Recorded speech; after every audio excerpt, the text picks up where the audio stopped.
କୁହନ୍ତି ମଣିଷ ସାମାଜିକ ପ୍ରାଣୀ। ସମାଜ ବିନା ସେ ବଞ୍ଚି ପାରିବନି। ଟିକେ ହସ ଖୁସିରେ ରହିବା ପାଇଁ ବନ୍ଧୁତ୍ୱ ସ୍ନେହ ସହଯୋଗ ନିହାତି ଆବଶ୍ୟକ। ସେଥିପାଇଁ ତ ଆମେ କ୍ରିଏଟ୍ କରି ଚାଲୁ ଫ୍ରେଣ୍ଡ ସର୍କଲ୍। ଏ ସର୍କଲ୍ ମଧ୍ୟରେ ବି ଆସିଯାଆନ୍ତି ଆମ ରିଲେଟିଭ୍ସ। କଥାଟା ଖରାପ ଲାଗିପାରେ, ହେଲେ ଅପ୍ରିୟ ସତ। ନିଜ ଦୈନନ୍ଦିନ ଜୀବନରେ ଖୁସି ସୁଖ ଦୁଃଖ ଯେତେ ପରିମାଣରେ ଥାଉ ନା କାହିଁକି, ଆମେ କିନ୍ତୁ ତାକୁ ନିହାତି 10 ଗୁଣ ଅଧିକ କରିଦେଇ ସୋସିଆଲ ମିଡ଼ିଆରେ ପୋଷ୍ଟ କରିଦେଉ। ଠିକ୍ କହୁଛି ନା? ତାକୁ ଦେଖନ୍ତି ଆମ ଫ୍ରେଣ୍ଡ ସର୍କଲ୍, ଯେଉଁମାନେ ଆମ ଫ୍ରେଣ୍ଡ ଲିଷ୍ଟରେ ଆକ୍ଟିଭ୍ ଥାଆନ୍ତି।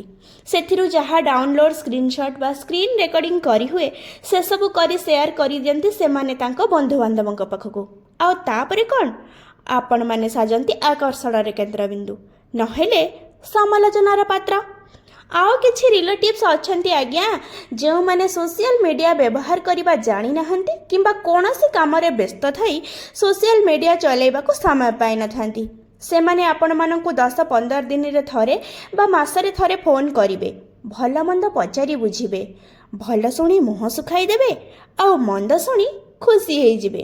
ହଁ ଆଜ୍ଞା, ଏଇ ଅପ୍ରିୟ ଲାଗୁଥିବା କଥାଟି ନିହାତି ସତ। ସମସ୍ତେ ସମାନ ନୁହନ୍ତି, ଏଇ କଥା ସମସ୍ତଙ୍କ ପାଇଁ ବି ନୁହେଁ। ହେଲେ ମନେ ରଖନ୍ତୁ, ଆପଣଙ୍କ ଫ୍ରେଣ୍ଡ ସର୍କଲ୍ରୁ 90% ବ୍ୟକ୍ତିତ୍ୱ ଏଇଭଳି ବାହାରିବେ।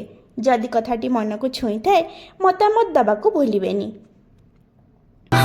ଆଖି ମୋର